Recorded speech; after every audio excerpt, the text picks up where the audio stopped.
Hello friends. तो आज की हमारी मूवी कुछ ऐसे एनिमल्स के बारे में है जो दुनिया को तबाह करने वाली एक फ्लड में फंस जाते हैं। तो चलिए देखते हैं कि आखिर इनका क्या अंजाम होता है।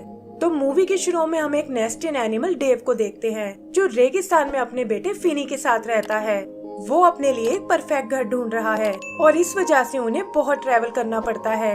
लेकिन फिनी को ये बिल्कुल पसंद नहीं है क्योंकि इससे वो कहीं भी अच्छे दोस्त नहीं बना पाता।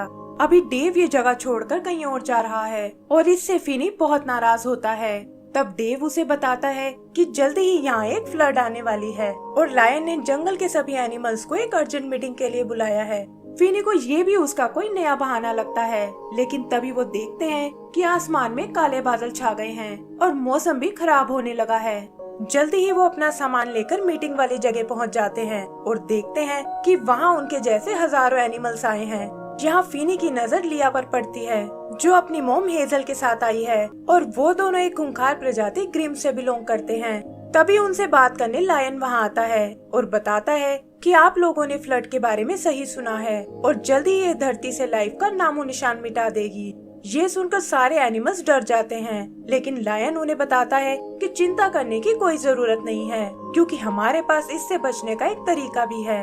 फिर वो उन्हें एक बड़ी सी बोट दिखाता है जो किसी नोआ नाम के आदमी ने बनाई है और कहता है कि ये सभी एनिमल्स को उस फ्लड से बचा सकती है। वो खुद को इस बोट का कैप्टन अनाउंस करता है और बताता है कि रूल के हिसाब से कोई भी एनिमल दूसरे को नहीं खा सकता और सिर्फ वही एनिमल बोट में जा सकते हैं जो नोआ की लिस्ट में हैं।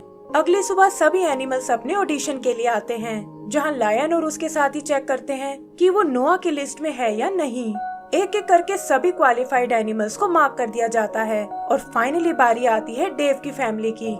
लेकिन पता चलता है कि उनका नाम तो लिस्ट में है ही नहीं और ये सुनकर डेव परेशान हो जाता है। वो उन सब से बहुत रिक्वेस्ट करता है कि आप हमें इस तरह नहीं छोड़ सकते, लेकिन लायन को इससे कोई फर्क नहीं पड़ता।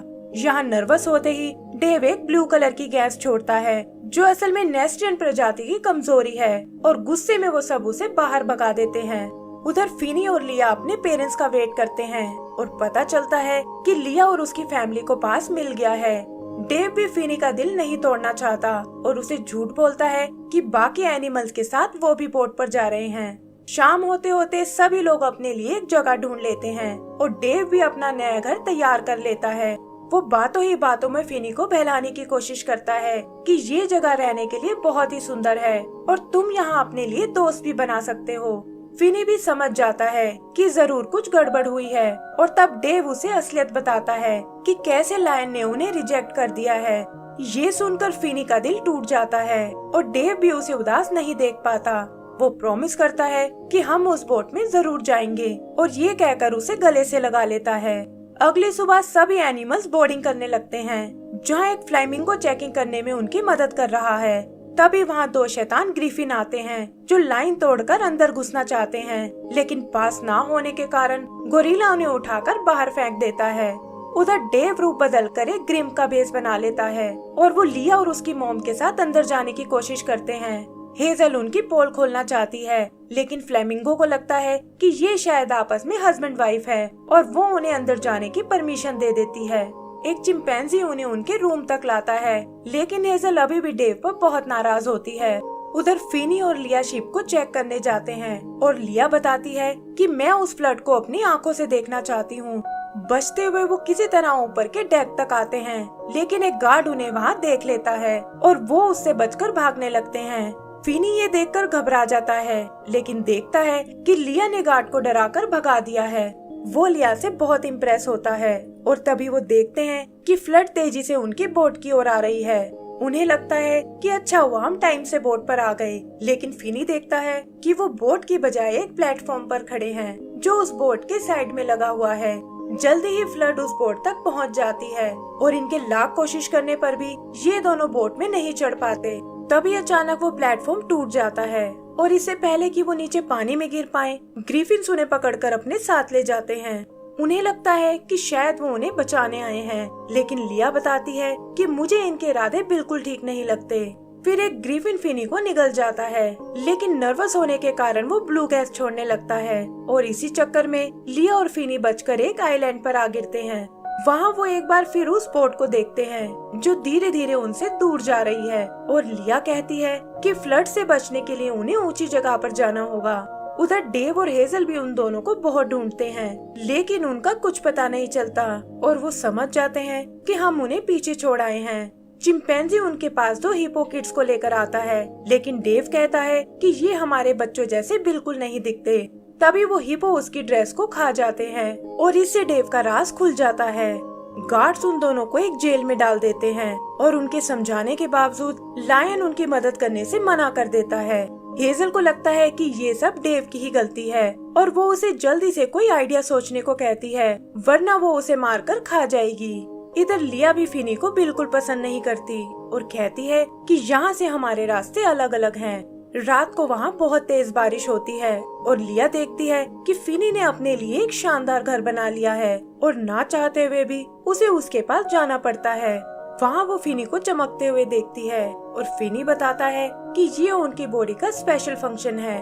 वो एक बार फिर लिया से दोस्ती करने की कोशिश करता है, लेकिन लिया कहती है कि वो तो बस यहाँ शेल्टर लेने आई है और सुबह होते ही वो अलग रास्ते पर निकल जाएगी।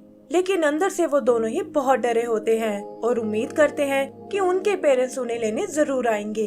जल्दी ही सुबह हो जाती है और वो देखते हैं कि फ्लड का पानी उनके घर तक पहुंच गया है। फिनी अपने लिए एक बोट तैयार करता है, लेकिन वो भी गलती से उनसे दूर चली जाती है और ये देखकर लिया को बहुत गुस्सा आता है। तभी वो ग्रीफिन्स एक बार फिर उन पर अटैक करने आते हैं, लेकिन लिया किसी तरह फिनी को बचा लेती है और भागते हुए वो एक व्हेल के पास आते हैं जो किनारे पर बैठी सो रही थी। व्हेल चीख मारकर ग्रीफिन्स को दूर उड़ा देती है और पता चलता है कि वो भी फ्लड से डरकर भाग रही है।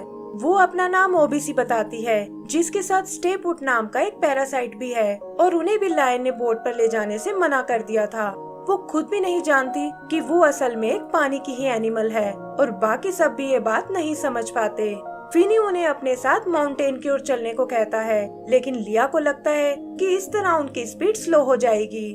तब फिनी उसे समझाता है कि ओबीसी ने हमारी जान बचाई है और हम उसे इस तरह मरने के लिए नहीं छोड़ सकते। इधर वो ग्रिफिन्स उन्हें खाने का प्लान बनाते हैं और पत्थर से एक ऐसा ब्रिज तैयार करते हैं जिस पर आते ही वो सब नीचे गिर जाएंगे। फिनी और उसके दोस्त भी माउंटेन की ओर आगे बढ़ने लगते हैं और देखते हैं कि फ्लड का पानी तेजी से उनके करीब आ रहा है। उधर डेव और हेजल जेल से निकलने का प्लान सोच रहे हैं और तभी डेव को एक आइडिया आता है। वो ऐसा शो करते हैं जैसे हेजल उसे खाने की कोशिश कर रही है और ये देखकर गार्ड उसे रोकने आता है, लेकिन वो उसे बेवकूफ बनाकर वहाँ से भाग निकलते हैं। गार्ड से बचते हुए वो शिप के कंट्रोल रूम तक आते हैं और देखते हैं कि बोट को खुद लायन चला रहा है। डेव एक बार फिर उसे प्यार से समझाने की कोशिश करता है, लेकिन लायन कहता है कि मैं किसी भी कीमत पर वापस नहीं मुड़ने वाला और डेव को खाने की धमकी देता है। तभी हेजल पीछे से आकर उसे बेहोश कर देती है और डेव बोट को वापस आइलैंड की ओर मोड़ देता है, जहाँ दूर उन्हें माउंटेन की चोटी नजर आती है। इधर वो ग्रिफिन्स अपने डिनर का वेट करते हैं और जल्दी ही फिनी और उसके साथी उस ब्रिज तक पहुँच जाते हैं। फिनी को लगता है कि उन्हें शायद कोई और रास्ता लेना चाहिए, लेकिन लिया कहती है कि पहले ही तुमने ओबीसी की हेड बनाने में बहुत टाइम वेस्ट कर दिया है और फ्लड भी लगभग हम तक पहुंच चुकी है। ये कहकर वो उस ब्रिज को क्रॉस करने लगते हैं, लेकिन वो उनका वेट नहीं सह पाता और पत्थरों के साथ वो भी नीचे गिरने लगते हैं। ग्रिफिन्स उन गिरते हुए पत्थरों में ट्रैप हो जाते हैं, लेकिन ओबीसी फिनी की हेड को एक पैराशूट की तरह यूज करके उड़ने लगती है। उड़ते हुए वो माउंटेन के काफी करीब आ जाते हैं, लेकिन तभी अचानक वो हेड टूटने लगती है और वो सारे क्रैश होकर नीचे गिर जाते हैं। यहाँ उन्हें ऊपर जाने का एक रास्ता दिखाई देता है, लेकिन लिया कहती है कि मैं तुम पागलों के साथ और नहीं रह सकती और आगे का रास्ता मैं अकेले ही तय करूंगी। फिनी को ये सुनकर बहुत दुख होता है, लेकिन ओबीसी उसे समझाती है कि टाइम आने पर उसका गुस्सा अपने आप शांत हो जाएगा। उधर बोट पर एक गार्ड लायन से मिलने आता है, लेकिन डेव और हेजल लायन को एक पपेट की तरह यूज करके उसे बेवकूफ बना देते हैं और कहते हैं कि थोड़ी देर तक हमें कोई डिस्टर्ब नहीं करेगा। आगे हम लिया को देखते हैं जो अकेले ही उस सुनसान रास्ते से आगे बढ़ रही है और सोचती है कि काश उसने अपनी मॉम का साथ ना छोड़ा होता। उसे खुद पर बहुत गुस्सा आता है और इसी चक्कर में चट्टान टूटने से वो नीचे गिरने लगती है, लेकिन एंड टाइम पर ओबीसी और उसके दोस्त वहाँ आकर उसे बचा लेते हैं। वो अपनी जान बचाने के लिए उनका शुक्रिया अदा करती है और साथ ही माफी मांगती है कि उसे उनसे इस तरह बात नहीं करनी चाहिए थी। फिर वहाँ से निकलकर वो सब एक क्रिस्टल केव में आते हैं और फिनी अपनी स्किल से सबके लिए बेड बना कर देता है। यहीं डेव और हेजल के बीच भी दोस्ती हो जाती है और वो प्रॉमिस करता है कि हम अपने बच्चों को बचा कर ही रहेंगे। जल्दी ही सुबह हो जाती है और फिनी देखता है कि केव में पानी भरना शुरू हो गया है। पानी के बहाव से वो तेजी से उन टनल्स में आगे बढ़ने लगते हैं और एक छोटे से होल में आकर फंस जाते हैं जिसके ठीक नीचे पानी भरा हुआ है। फिनी और लिया ओबीसी को रोकने की कोशिश करते हैं, लेकिन इसी चक्कर में उसे छींक आ जाती है और ये दोनों उड़ते हुए सीधा उन ग्रिफिन्स के पास जा गिरते हैं। उन्हें देखकर ग्रिफिन्स के मुंह में पानी आ जाता है, लेकिन इससे पहले कि वो उन्हें अपना खाना बना पाए, पानी ओबीसी को होल से बाहर फेंक देता है और वो ग्रिफिन्स को लेकर नीचे गिर जाती है। फिनी और लिया को लगता है कि उनकी दोस्त शायद मारी गई है और ये सोचकर वो दोनों उदास हो जाते हैं। तभी फ्लड का लेवल माउंटेन के ऊपर पहुंच जाता है और लिया फिनी को तुरंत ऊपर की ओर चलने को बोलती है। जल्दी ही वो पूरा माउंटेन फ्लड में डूब जाता है और ये दोनों आइस के एक बड़े से टुकड़े पर तैरने लगते हैं। फिनी को लगता है कि अब शायद उनका आखिरी टाइम आ गया है, लेकिन लिया कहती है कि ये सब मेरी ही गलती है और अगर तुम नहीं होते तो हम शायद यहाँ तक नहीं पहुँच पाते। फिर वो फाइनली उसे अपना दोस्त बना लेती है और वो दोनों एक दूसरे को हग करने लगते हैं। तभी उनकी नजर उस बोट पर पड़ती है और वो समझ जाते हैं कि उनके पेरेंट्स यहाँ उन्हें बचाने आए हैं। इधर डेव और हेजल को पानी में कुछ नजर नहीं आता और लिया को भी लगता है कि हमें उन्हें कोई सिग्नल देना चाहिए। तब फिनी लिया से खुद को डराने को बोलता है और डेव देखता है कि पानी में एक जगह ब्लू स्मोक निकल रहा है। वो समझ जाता है कि ये उसका बेटा ही है और वो बोट को उनकी ओर घुमा देता है। तभी अचानक लायन की आंख खुल जाती है और इससे पहले कि वो उन्हें जान से मार पाए, डेव अपनी ब्लू गैस से उसे बेहोश कर देता है और फिर वो अपने बच्चों को बचाने निकल जाते हैं। उधर लिया अपने शार्प पंजों की मदद से बोट से चिपक जाती है, लेकिन फिनी आइस टूटने से नीचे पानी में जा गिरता है। हेजल लिया को वापस शिप पर खींच लेती है और लिया उन्हें बताती है कि फिनी की जान खतरे में है। डेव ये सुनकर उसे बचाने जाता है और हेजल और लिया भी उसकी मदद करने जाती हैं। वहाँ वो देखते हैं कि फिनी को होश नहीं आ रहा और ये देखकर लिया को बहुत दुख होता है। डेव भी अपने बेटे को गले से लगा लेता है और तभी वो देखता है कि फिनी को होश आ गया है। उन्हें ये जानकर बहुत हैरानी होती है कि वो दोनों पानी में भी सांस ले सकते हैं और डेव समझ जाता है कि पानी असल में उनका असली घर है और नेस्ट्रियन यहीं रहने के लिए बने हैं। तभी वो ग्रिफिन लिया और उसकी माँ पर अटैक कर देते हैं, लेकिन डेव अपने ब्लू स्मोक की मदद से उन्हें बचा लेता है और फिनी को अपने साथ बाहर आने को कहता है। लेकिन फिनी के दिमाग में तो कुछ और ही चल रहा था और वो ग्रिफिन्स को अपने पीछे लगाकर उस क्रिस्टल केव में चला जाता है।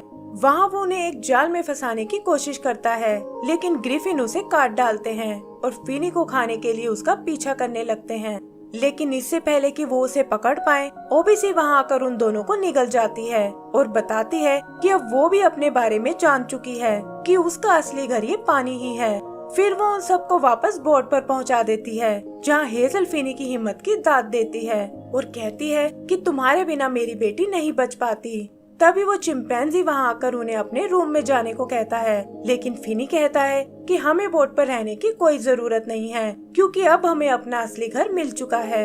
ये कहकर फिनी और डेव नीचे पानी में कूद जाते हैं और हम देखते हैं कि वो भी बोट के साथ साथ आगे बढ़ रहे हैं। लायन और उसके साथी भी उन्हें देख लेते हैं और लायन कहता है कि हमें शायद इन्हें पहले ही बता देना चाहिए था कि ये दोनों असल में पानी के जीव हैं। एंड सीन में हम उस बोट को अपने फाइनल डेस्टिनेशन की ओर जाते हुए देखते हैं और इसी के साथ हमारी ये मूवी खत्म हो जाती है। तो दोस्तों, अगर आपको ये मूवी पसंद आई हो तो प्लीज हमें लाइक एंड सब्सक्राइब करना ना भूलें। Thank you.